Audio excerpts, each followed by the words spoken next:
Assalamualaikum warahmatullahi wabarakatuh. Baiklah, di sini saya Udini Fitrayana dengan NIM 8040190147. Baiklah, di sini saya akan membahas tentang pertemuan 6, yakni digital product. Di mana di sini kita akan membahas tentang definisi, jenis-jenis dan contoh produk digital dan keuntungan produk digital. Nah, definisinya yakni produk digital atau e-produk adalah produk dengan wujud bukan fisik atau biasanya berbentuk elektronik yang diperjualbelikan secara online melalui media internet. Nah, produk digital disimpan, dikirim, dan dipergunakan oleh format elektronik serta bentuk jual belinya melalui pemasaran digital. Contohnya aplikasi, perangkat lunak, game online, tiket elektronik, dan lainnya. Nah, misalnya e-book bisa menggantikan produk konvensional yang masih menggunakan bahan kertas untuk memproduksinya, di mana bahan dari kertas adalah kayu yang diambil dari pohon-pohon di muka bumi yang dalam jangka panjang akan membuat pohon-pohon semakin habis dan menjadi pemanasan global. Nah, lanjut. Jenis produk digital yang pertama adalah software. Aplikasi atau apps saat ini begitu populer keberadaannya. Seiring dengan kemajuan perangkat elektronik seperti smartphone, aplikasi yang umum digunakan oleh pengguna smartphone adalah Play Store atau Play Store. Nah, e-book buku elektronik saat ini juga semakin populer dan menggantikan keberadaan buku konvensional dikarenakan mudah dibawa dan bisa dibaca kapanpun, seperti elektronik smartphone atau Kindle. Nah, salah satu buku elektronik yang populer adalah Kindle yang disediakan oleh Amazon Kindle. Lanjut, yaitu musik.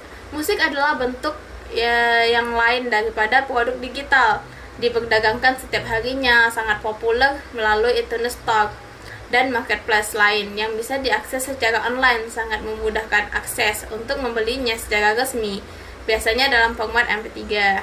Nah, lanjut yaitu video. Video juga diperjualbelikan secara digital melalui media internet, baik itu melalui langganan ataupun bentuk download. Nah, desain. Nah, berbicara tentang aktivitas marketing ini tak lepas dengan yang namanya desain materi promosi. Nah, peluang inilah yang dilihat oleh para desainer dengan menjual produk digital berupa aset, grafis, berupa ikon-ikon, bros, karakter kartun, tanda-tanda baca, font, dan lain sebagainya. Nah, lebih jauh mereka juga menjual dalam bentuk template. Template ini merupakan maksudnya adalah kombinasi dari aset-aset desain yang membentuk sebuah poster atau banner tertentu. Nah, lanjut yaitu order. Contohnya marketplace, tokopedia.com, misalnya kayak isi ulang pulsa, isi ulang paket data, money, roaming, dan tiket kereta api, tiket pesawat, tiket bus, dan travel. Nah, itu bisa kita beli atau bisa dijual lewat smartphone. Nah, lanjut perbandingan antara produk digital dan produk fisik. Nah, di sini karakteristik pemasaran produk digital dan produk fisik. Nah, di dalam keterampilan produk digital ini kebanyakan IT-nya minted, paham menggunakan komputer dan internet, sedangkan di produk fisik sedikitnya IT minted yang paham menggunakan komputer dan internet. Nah, kalau melalui anggarannya, menengah ke atas berani mengeluarkan anggaran yang besar apabila produk yang didapat sesuai dengan yang dibutuhkan. Tetapi lain dengan produk fisik. Produk fisik tidak mau mengeluarkan uang banyak menggunakan internet untuk produk dengan harga yang terjangkau. Tujuan online-nya menjadi produk yang bisa mengatasi masalah yang sedang dihadapi, ataupun produk fisik mencari informasi produk yang akan dibeli. Nah, di kepastian membelinya, kalau produk digital kurang dari 50% kepastian belinya, tetapi di produk fisik lebih dari 50%. Nah, nilai kepercayaannya, nilai terhadap produk digital yang bersangkutan sebesar 60%, sedangkan kepercayaan pada si penjual sebesar 40%. Di fisik itu sebaliknya, kepercayaan terhadap si penjual 60%, nilai terhadap produk fisiknya 40%. Nah, lanjut keuntungan yang didapat.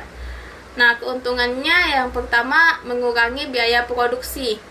Nah, di sini kita mengambil buku offline dan e-books, di mana jika kita menggunakan buku offline maka biayanya itu semakin banyak dikarenakan kita mengeluarkan biaya untuk mencetak buku tersebut, dan itu tuh tidak sedikit. Nah, jikalau kita menggunakan buku online atau e-books, nah itu tuh biayanya lebih kecil gitu.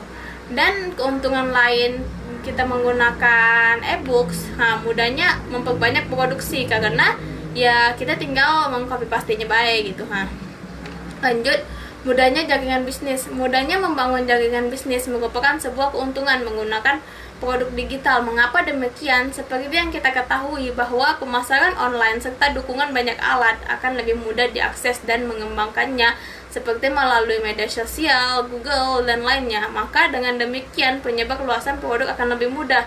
Nah, yang kita tahu kan pada zaman sekarang banyak gitu, bahkan hampir semua orang tahu yang namanya media sosial. Jadi jikalau kita menjualnya di media sosial, maka penyebarannya lebih cepat gitu dan lebih luas. Lanjut, mendapatkan harga tambahan. Upselling merupakan strategi marketing untuk mendapatkan omset tambahan dari hasil menjual produk tambahan yang saling berhubungan. Misalnya ketika Anda membeli sebuah aplikasi game, maka pengembangan aplikasi juga menawarkan produk yang berhubungan dengan game tersebut, misalnya top up dan lain-lain dengan biaya tambahan yang harus Anda bayar. Lanjut, dukungan marketplace. Marketplace merupakan sebagai jembatan penjualan produk digital, misalnya Google Play Store atau App Store yang menjadi marketplace aplikasi smartphone. Selain itu, dengan adanya marketplace, kita tidak perlu membuat toko online karena transaksi pembelian akan berlangsung secara otomatis dan penghasilan akan masuk pada pengembang aplikasi. Baik, lanjut pertemuan 7, Touch Talent. Di sini kita akan membahas tentang definisi Touch Talent pada transformasi 4.0, skill Touch Talent. Nah, definisi talent adalah potensi atau kemampuan khusus dan unik yang dimiliki oleh seseorang. Teknologi adalah keseluruhan sarana untuk menyediakan barang-barang yang diperlukan bagi kelangsungan dan kenyamanan hidup manusia. Touch Talent merupakan proses terkait pengelolaan manajemen sumber daya manusia atau disingkat dengan MSDM, perusahaan di mana proses-proses tersebut semakin dioptimalkan dengan dukungan teknologi informasi. Nah, lanjut, di sini talent-talent yang sangat dibutuhkan. Memahami talent apa yang dibutuhkan dapat dimulai dengan memahami kemampuan apa yang dibutuhkan bisnis digital. Meskipun hasilnya akan bervariasi, bisnis digital yang sukses memiliki beberapa ciri umum, yakni berfokus pada pelanggan, beroperasi dengan cepat, responsif, dan gesit, serta dapat menciptakan rasa kepemilikannya. Dengan langkah perubahan yang cepat, perusahaan akan semakin perlu untuk dapat terlibat dengan ekosistem yang lebih luas dan yang mencakup berbagai bisnis dan teknologi. Adapun experience designer and engineers. Saat pengalaman pelanggan menjadi semakin penting, perusahaan perlu berinvestasi pada IT talent untuk memberikan pengalaman tersebut. Dengan desainer pengalaman yang secara khusus berfokus pada hati pelanggan melalui penelitian etnografi, human-centered design, dan siklus test and learn yang cepat, perusahaan dapat semakin cepat memenangkan hati pelanggan. Nah, mereka membawa keahlian mendalam teknologi web dan seluruh front-end yang mencakup HTML berbasis web, CSS, dan kerangka kerja JavaScript modern, dan platform seluler asli di iOS dan Android.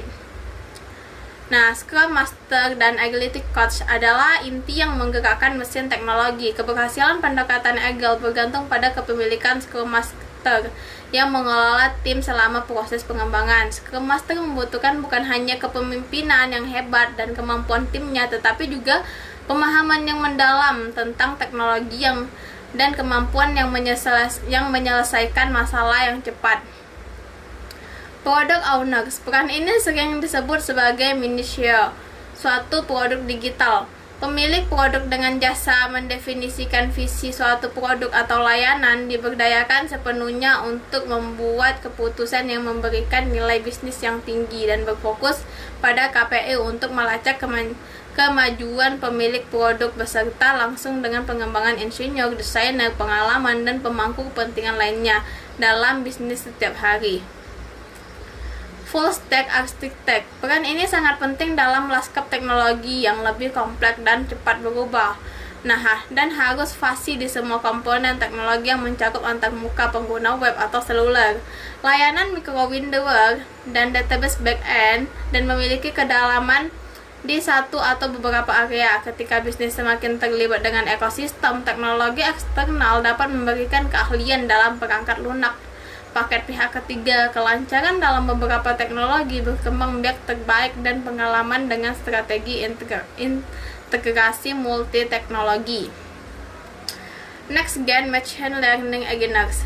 Ketika perusahaan bergerak menuju pembelajaran mesin, mereka membutuhkan generasi baru insinyur perangkat lunak yang tahu cara menggunakan data, dapat memprogramkan dalam lingkungan komputasi yang skenabil, dan memahami cara memperbaiki algoritma dalam kode perangkat lunak mereka.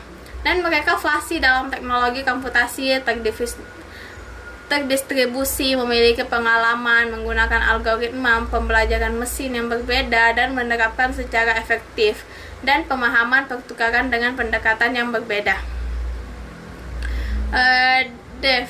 DevOps. Dengan kemajuan teknologi komputasi awan dan infrastruktur sebagai perangkat lunak dan yang dapat diprogramkan, sumber daya infrastruktur kini dapat dengan cepat disediakan, dikelola, dan dioperasikan dengan upaya minimal. Untuk membangun dan memanfaatkan teknologi ini, organisasi membutuhkan insinyur DevOps yang memiliki pengalaman untuk menavigasi ekosistem komputasi, infrastruktur, dan pembangunan yang berubah dengan cepat.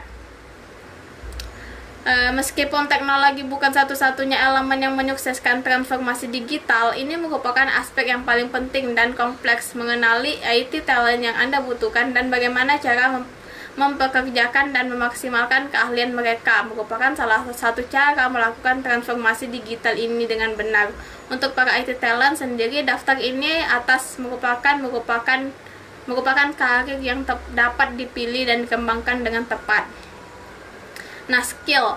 Dengan semakin banyaknya konsumen yang menanti-nanti the next big thing, merupakan perusahaan pun berlomba-lomba memenuhi tuntunan itu. Tentu perusahaan pun semakin ingin memiliki talent-talent yang tepat dari pengembangan perangkat lunak dengan keahlian yang diperlukan. Generasi pengembangan perangkat lunak berikutnya harus lebih dari sekedar coders. Mereka harus menjadi pemecah masalah intuitif. Nah, teamwork ini dalam membangun sistem IoT, kerjasama tim dibutuhkan. Tim dasar IoT mencakup masing-masing seorang electrical engineer, mechanical engineer, dan lain sebagainya. Dan semakin banyak pengetahuan yang dimiliki masing-masing anggota tim terkait peranan setiap anggota tim lainnya, tujuan sistem, dan pengguna akhir sistem, semakin baik fungsi keseluruhan sistemnya. Business Intelligence. IoT terkait pengumpulan, penyimpanan, dan analisis aliran data dari perangkat pintar. Jika kita tidak memahami nilai data, bagaimana kita akan bisa memahaminya? Perangkat keterampilan yang diperlukan termasuk analisis data sensor, manajemen, pusat data, analitik, prediktif, dan pemrograman dalam HDOP dan NoSQL. Information Security sudah mengalami beberapa serangan seperti DDoS, content keamanan tidak boleh dijadikan opsi dalam mengembangkan perangkat IoT. Keamanan merupakan hal wajib. Keinginan untuk menjaga keamanan informasi berarti bahwa pengembangan yang terbiasa dengan full variability agreement, public key infrastructure security, ethical hacking, and wireless network security will be key players.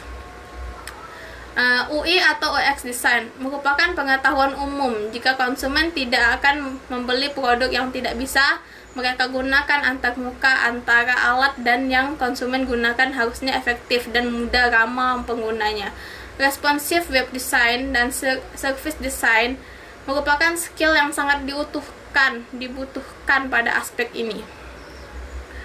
Mobile development mengontrol 90% pasar Android dan Apple iOS. Membutuhkan pengembangan utamanya terkait perangkat IoT yang nantinya akan dikelola melalui smartphone.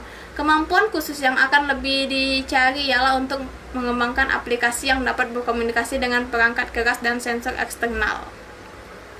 Hardware interfacing. Pemrograman perangkat keras penting ini jika menjadi embedded engineer mempelajari bagaimana interface program seperti GPIO, 12C berjalan penting untuk mendukung kesuksesanmu. Mengetahui setidaknya satu sistem operasi seperti Linux dan satu sistem tertanam seperti Contiki akan sangat menyenangkan jika memilikinya. Networking. Dalam IoT, sensor-sensor yang tertanam berinteraksi dengan lingkungan di sekitarnya. Informasi yang dikumpulkan dikirim untuk dianalisa. Jaringan di mana informasi menganalisis harus didesain agar lancar meski pada lalu lintas yang besar.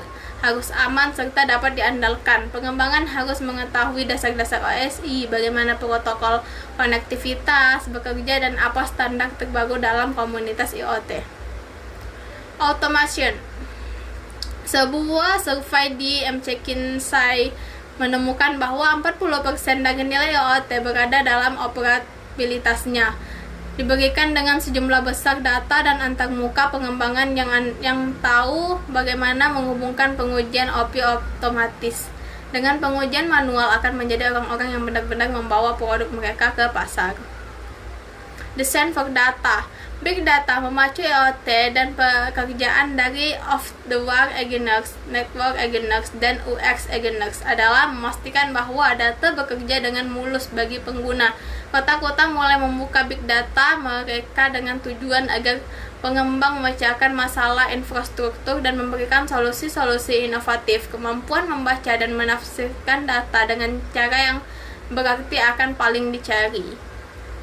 Machine Learning (AI) mengumpulkan dan menganalisis sejumlah besar data hanya akan masuk akal jika kita mampu mengurangi pola dan akhirnya memprediksi hasilnya. Ketika IoT menjadi lebih kompleks dan ada di mana-mana, AI akan dipanggil untuk menangani lebih banyak tugas untuk membuat keputusan otonom. Baik, sekian, terima kasih.